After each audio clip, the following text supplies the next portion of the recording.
Good morning. Welcome to Leon County Today with Sheriff Walt McNeil. Sheriff, glad to be back in the seat today. It is a joy to get back in the seat, Sean. I tell you, it's been a little while, but I think we got some good stuff to talk about today, though. Absolutely good stuff to talk about. We do. I know lots of people out there have been hearing about the Council on the Status of Men and Boys. It's an initiative we kicked off. We announced the director 9 months ago now, and really taken off running as it relates to the council. Let's remind folks why we even brought this idea. Well, Shonda, first and foremost, the issue of gun violence, as we are still dealing with across the country and right here in Leon County, is an issue that we've got to get more traction on in terms of how we can have some interventions and change some of the trajectory of kids and the shootings that are taking place. And one of the things we learned through the research we did with Florida State University was that through the anatomy of a homicide report that we conducted, it showed us that most of these kids are coming from situations where they're expelled from school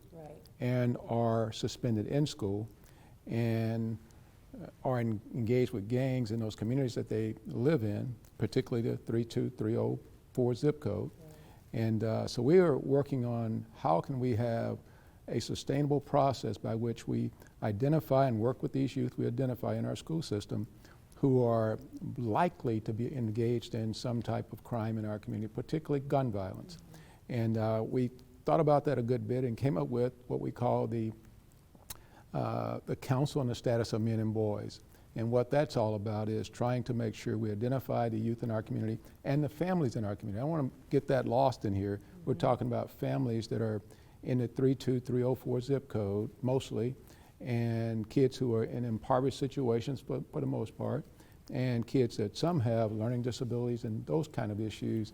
And now we're trying to put interventions in place, working with our city government, our county, and with our school board. And we think that we've got this process in place that's going to reap some real great benefits down the line. Director King is here today. He's going to tell us about all of the things we've accomplished even over the last 9 months and where do we go from here. But it is crucial to have the community support. There's a lot of moving parts to making this happen. And I can't emphasize that enough. First, we got to have the citizens to understand. We talked about being all in. We started that initiative about 6 years ago. And this is a continuation of that process of being all in. We need our citizens agreeing with us in terms of the techniques we're utilizing to drive down crime in our community. That's right. That's right. Well, we're going to talk about how our citizens can be all in. So we want to make sure you stick around for the part 2 of this. Coming up, we're going to talk with the director of the Council on the Status of Men and Boys and find out how you can get involved. Stay tuned. Good morning. I'm Captain Jimmy Goodman with the Leon County Sheriff's Office, and this is your Crime Tip Tuesday. ATM safety. Choose your ATM carefully. Avoid nighttime transactions.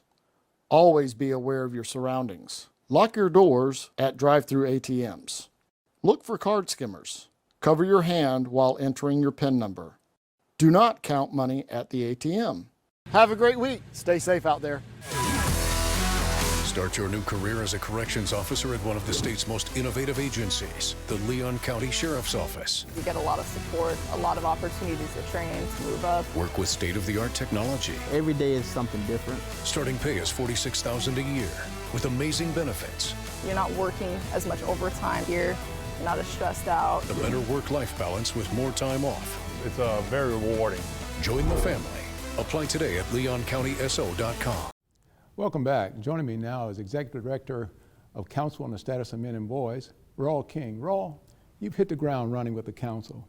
Let's talk about the council's mission and how far we've gone thus far. A big part of our mission is being able to unify our community efforts. For a long time, a lot of our community partners have been working in silos, and so a big part of our mission is unifying those efforts and then specific and being intentional about developing strong strategies and solutions to find solutions to the gun violence we're seeing in our community. And so we know that gun violence is impacted by several things, so it's unpacking all of those at the same time. We can't do it through increasing policing, but we can do it through a targeted community approach. And so our community's buy-in and involvement in this is critical in unifying all of those efforts. And so our mission is to unify those efforts, collaborate, and really develop strong intentions and solutions to create safer spaces and environments for all. And I tell you what, you've hit the ground running, and I appreciate that. Talk about the governance structure, the council structure itself. What's it made of, and who are the people on the council? At the top is that, of course, that leadership council, which is those agencies that you convene to establish this. So, of course, the sheriff's office, the school board, the county government, and the city government.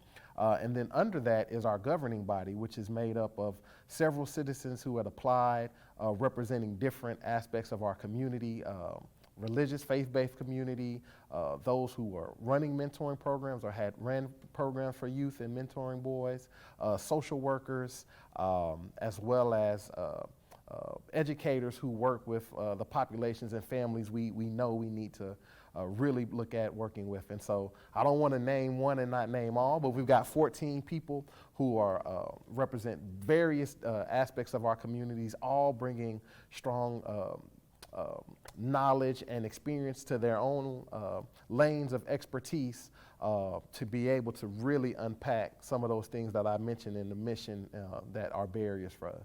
You know, Royle, we're trying to drive the crime down. We're trying to stop the shootings. Talk about how we're leveraging our partnership with the social service organizations in our community. It's huge. And so we met with them last month. And that was our first, as you know, community meeting because we wanted to start with those who are serving, in a lot of cases, the least of us, who are those boots on the ground workers. And so we were able to get over 72 partnering youth and family providers to be in that meeting, lay out the plan, where we are at this point, and how do we involve them. And so we talked through some of those things, but then also got their feedback. One of the ways in which this is going to be successful is we don't have to pretend that we know it all. We take the knowledge we have, but always be open to hearing from those in our community who were working with those that need it the most and evolving what we're doing. And so since that meeting, we've been trying to figure out, meeting with them individually, one-on-one, understanding their services and how that will correlate to the youth and families we serve. But on a grander scale, how do we begin to strategize together solutions and unifying some of the resources that are available? Yeah, crucial to it is the contacts we make with our youth out there. Talk about what kind of impacts have we made already with the youth in our communities who might be involved in violence? It was really essential in the beginning that we had some partnership with the schools building off the anatomy of the homicide. And so once our life coaches started a couple months ago, one of the things we wanted to focus on intentionally was those who are already expelled from school, who are in a non-traditional learning environment as a consequence to something that has happened. And a lot of them in these cases, you know, are involved with our criminal justice system. So we're working with students at our alternative schools already. Our life coaches are out there daily meeting with them. We've got partners in DISC who are doing assessment for us, and our life coaches are creating individualized plans for those students and now have begun to make those interactions with their families, right, so that we can begin to see what the needs in home are to address them. And so we've started there. We're already working with some of our partners at seeing what are solutions for not only those students we're working with, but what are possible solutions, because we know the summertime is that time outside of school is a crucial time. And so we're working with those students right now and then already in plans for how we expand, because we don't want to take on too much in this first year in all of the schools, but moving into all of the Title I high schools in a few months. All right. Well, thanks, Royle. Up next, the council wants to hear from you. Details on the community survey. Stay tuned. We're back with Executive Director of the Council on the Status of Men and Boys, Royle King. Royle, you have a community survey on the way. Tell us about that survey. The grant we were able to receive, the federal grant that a lot of people may know about, for a little bit under $1.5 million for us to be able this year to develop a strategic plan for reducing crime in our community. A part of that plan is to be able to have a survey for the community. Again, we never want to assume. This is an opportunity for us to really be able to, at the ground level, build something that will not only be sustainable in our community, but change our community. And so we work with our partners at Salter and Mitchell to develop a survey to really ask some of those deep diving questions, scalable questions, to really figure out where those citizens in our community that are experiencing violence more frequently based off where they live, how are they feeling? Do they feel safe at night? do they feel safe during the day? What are some solutions that they think would be able to combat what they're seeing in their communities? And so we don't live there, and it's important that we get the input from those that are experiencing living in those traumatic situations as it reflects to the gun violence. So we're going to focus on the 32304 zip code, or is that countywide? Well, it's countywide, but it has a specific focus on 32304, 32310, 32301, and I may be leaving out one, but it has a targeted where it asks, do you reside in some of those neighborhoods where, from the anatomy, we saw that a lot of our gun violence was happening. So how does the citizen get to figure out how they participate in that survey? Well, the easiest way is the link should be right there. It's open, and our goal is to have as many of our community residents that are living specifically in these communities to complete it. While we want everyone's input, we're having a strong intentional focus on those who are experiencing the violence. As we know, a lot of times it's a small percentage of our citizens that are involved in this, and so we want everyone's input, but we really, really want it of those who are living in these areas, so that as we look at solutions for informing our strategic plan, we're responding to the needs of those who are living in these spaces. Now, one of the things I wanted to make sure we focused on, obviously, is we're looking at families, and in families we're talking about moms and sisters, but we're doing another piece that's called a 1,000 Men initiative. Talk about that. What's that all about? The gun crime, the violent crimes that we're experiencing, unfortunately, are at this time by being done by men. And largely African American men. And so we wanted to, in all of the work we're doing, have an initiative where we call on those men to be able to be involved in this work. A lot of times the story is, and it's true, a lot of these young men that came out of the anatomy of the homicide and that are experiencing the traumas that we're talking about are a large number of African American males. And so they're living a lot in single parent homes, and we wanted to create spaces for men at all levels to be able to say, we are tired of it and we want to get involved. So we conducted a community meeting, our first major community meeting, and we wanted to start with the men because we know that those men have a responsibility, whether they accept it or not, and not father to son either. Just as men in our community, we have a responsibility. We all do, but we want to call on those men because it is the young men who we're seeing the problems with.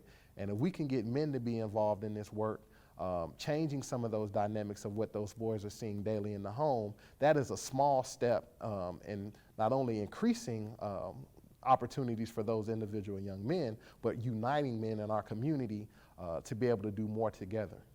Talk about that a little bit more. How can our viewers out there, how can they become involved with the council? We have a page up that is specifically for people to volunteer. That's men, women, and boys. It mentions the 1,000 Men initiative. It mentions just being on an email to be able to receive information, to attend events in the future and just being informed. So the website is the quickest way in completing that survey. Well, Royle, I tell you, you've done a tremendous job in 9 months. 9 months, right? Yeah. And it's been tremendously successful thus far. We are actually counting on you and your team to do a great deal more. We believe that, quite honestly, this council is that missing piece to our crime issues in our community. And I thank you for all the work you're doing. Coming up in our Deputy on Duty, we're recruiting new deputies. The LCO's recruitment sergeant talks about what it takes to be a deputy sheriff. Stay tuned.